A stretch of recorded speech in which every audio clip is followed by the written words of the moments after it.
संदेश टाइम्स। और उससे आगे की परिणामों की दिशा में कार्य समूह की प्राथमिकताओं पर बातचीत करने के लिए आमंत्रित करता हूं और इस सुंदर शहर में पधारने और चंडीगढ़ सरकार द्वारा पेश किए गए आतिथ्य का आनंद लेने का आप सबों का सादर आग्रह करता हूं। आप सभी को धन्यवाद। धन्यवाद माननीय मंत्री जी। अब मैं माननीय केंद्रीय कृषि और किसान कल्याण मंत्री श्री नरेंद्र सिंह तोमर जी से अनुरोध करती हूं कि कृपया सभा को संबोधित करें। सभी को नमस्ते।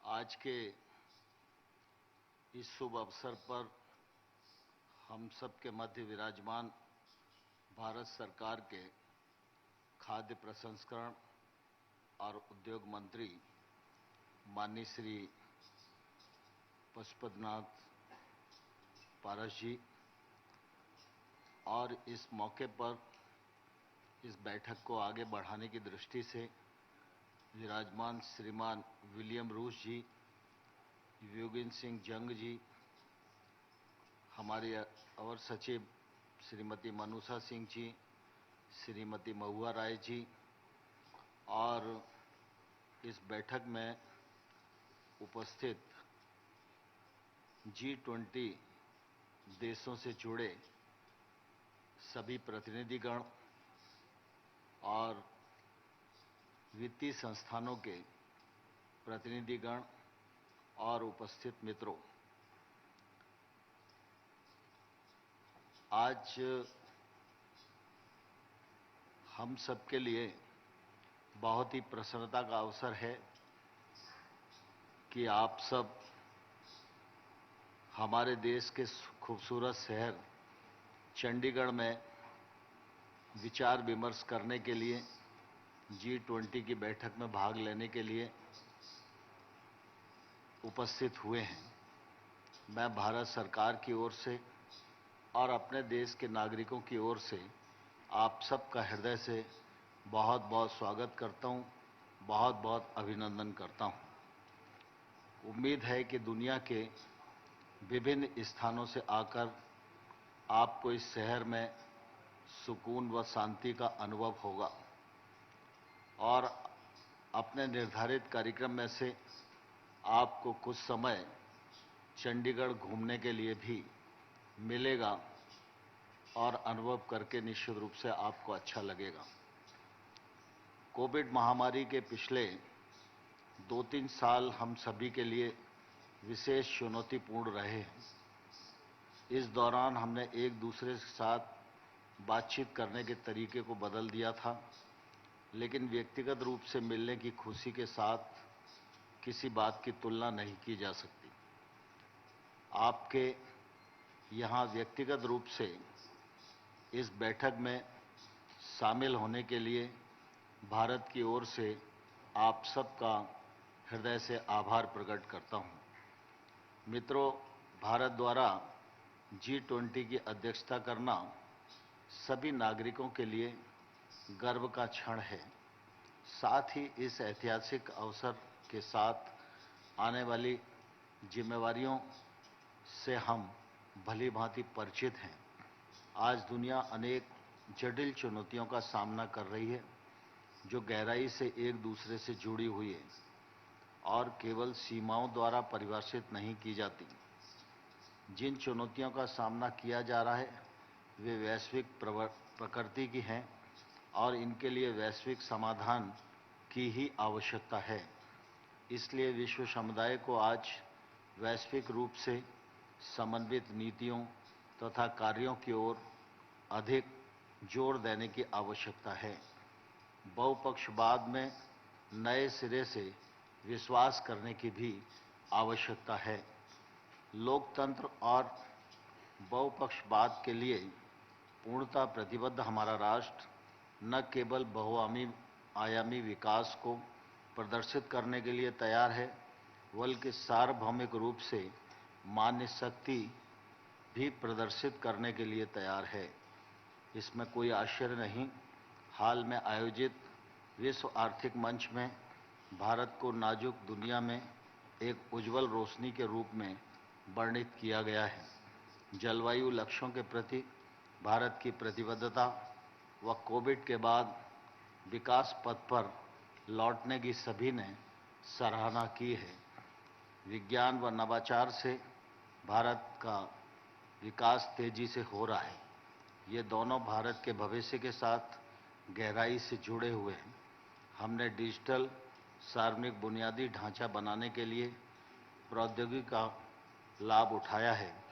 वैश्विक स्वास्थ्य देखभाल में वित्तीय समावेशन, धारणीय ऊर्जा की ओर गमन में हमारा उल्लेखनीय योगदान रहा है और विकास की जन केंद्रितता हमारी राष्ट्रीय रणनीति का आधार है।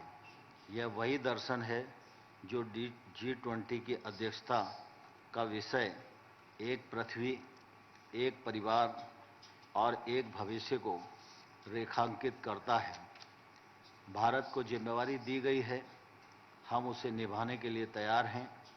हमें अपने सफल विकास मॉडल के टेम्पलेट को साझा करने में खुशी होगी और उसी प्रकार आप सभी से सीखने के लिए भी हम तत्पर हैं। इस वर्ष हमारी प्राथमिकताओं और परिणामों के माध्यम से हम सक्रिय बातचीत और विचार विमर्श के माध्यम से एक व्यवहारिक वैश्विक समाधान ढूंढना चाहते हैं। ऐसा करते हुए हम विकासशील देशों की आवाज़ को बढ़ाने में भी गहरी रुचि लेंगे। हम अब किसी को पीछे नहीं छोड़ सकते। हमारे G20 के समावेशी, महत्वाकांक्षी, कार्य उन्मुख और निर्णायक एजेंडा के माध्यम से हमारा लक्ष्य वसुधैव कुटुंबकम की सच्ची भावना को प्रकट करना है। अब हम उस महत्वपूर्ण भूमिका की ओर आते हैं जो अंतर्राष्ट्रीय वित्तीय संरचना कार्य समूह एक अधिक स्थिर व लचीली अंतर्राष्ट्रीय वित्तीय संरचना सुनिश्चित करने के लिए निभाता है। हाल के वर्षों में सबसे असुरक्षित, कम आय वाले विकासशील देशों को सहायता प्रदान करने में समूह के अनुकरणीय योगदान से मैं अवगत हूँ। ऋण की बढ़ती असुरक्षा को दूर करने के लिए किए गए उपाय विशेष रूप से उल्लेखनीय हैं। 2023 में भारत की अध्यक्षता से इन प्रयासों की बढ़ती गति जारी रहेगी। साथ ही समूह इस बात पर विचार करने के लिए अपनी अच्छी स्थिति का लाभ भी उठाएगा। हम वैश्विक और वित्तीय शासन को कैसे फिर से डिजाइन कर सकते हैं। मुझे यह जानकर प्रसन्नता हुई कि भारत की अध्यक्षता में समूह यह पता लगाने का प्रयास करेगा कि विकास के प्रमुख एजेंट बहुपक्षीय विकास बैंक 21वीं सदी की वैश्विक चुनौतियों से निपटने के लिए किस प्रकार बेहतर ढंग से सुसज्जित हो सकते हैं। 2023 में सफल पहली बैठक के साथ अन्य सभी बैठकों की सफलता के लिए मैं अपनी ओर से बहुत बहुत शुभकामनाएं देता हूं। मुझे आशा है आप सब उपयोगी समाधान खोजने के लिए रचनात्मक विचार विमर्श करेंगे, जिनकी आवश्यकता मानव जाति को आज किसी भी और चीज़ से ज़्यादा है। मैं आपके साथ उस मूल मंत्र को साझा करना चाहूँगा जो राष्ट्रपिता महात्मा गांधी ने हमें दिया है।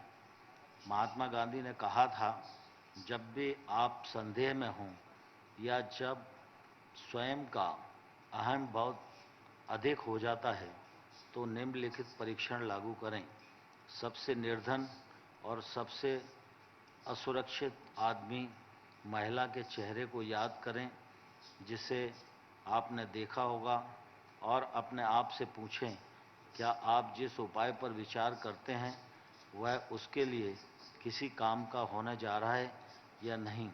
आशा है यह वाक्य आज और आगे भी होने वाली सारगर्भित चर्चाओं के लिए सबका मार्गदर्शन करना जारी रखेगा। मैं इस अवसर पर अपने प्रधानमंत्री माननीय नरेंद्र मोदी जी की ओर से, सरकार की ओर से, देश के सभी नागरिकों की ओर से आप सबका स्वागत करता हूं, अभिनंदन करता हूं। आपका दिन और यह बैठक सफलता के सोपान तक पहुंचे। बहुत बहुत धन्यवाद। धन्यवाद माननीय मंत्री जी।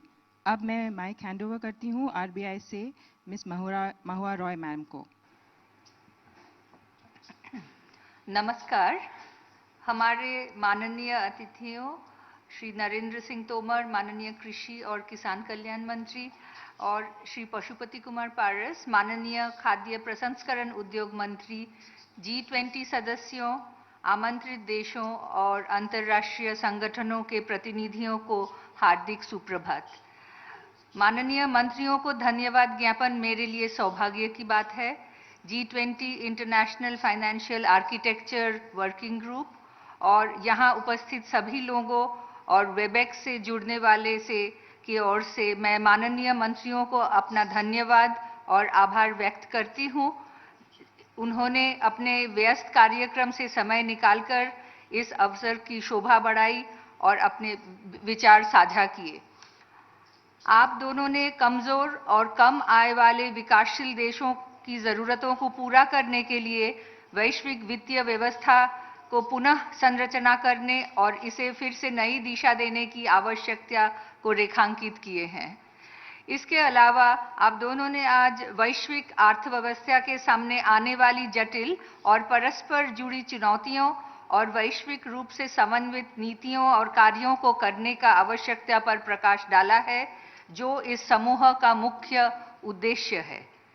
महोदय, आपके मार्गदर्शन और उत्साहवर्धक शब्दों के लिए धन्यवाद। G20 आईफा कार्यकारी समूह के विचार विमर्श और स्वयं G20 समुदाय आज और भविष्य में आपकी अनमोल अंतर्दृष्टि से लाभान्वित होंगे।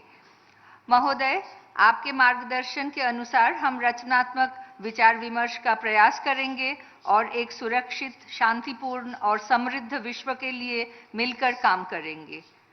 अब मैं सह अध्यक्ष श्री ब्यूंगसिक यूंग को उनकी टिप्पणी के लिए आमंत्रित करती हूँ।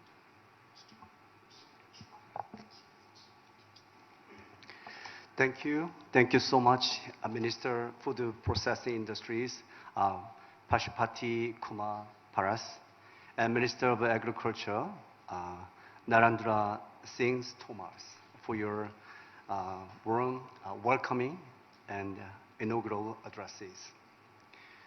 And also, I appreciate your insightful guidance for our meetings. As you mentioned that we are facing a lot of challenges, global challenges, global debts, climate changes, and digitalization. We are get together to address those issues, as you suggested, with a spirit, under the spirit of one family, one future. We are really are going to take care of vulnerables, as you emphasized, going forward. The impression of this country is that India is undeniably a global powerhouse. Not only is it a hard power, evidenced by economic scale and population, but also a soft power equipped with well-known films, cuisines, history, and renowned figures. Today's two ministers' speech deepened my confidence on the growth of India and the success of the G20 presidency this year. I'm sure that the Indian presidency will unleash its potential and charm during its term and pay heed to insights and feedback from members and contribute to the international community. Thank you again for your presence today.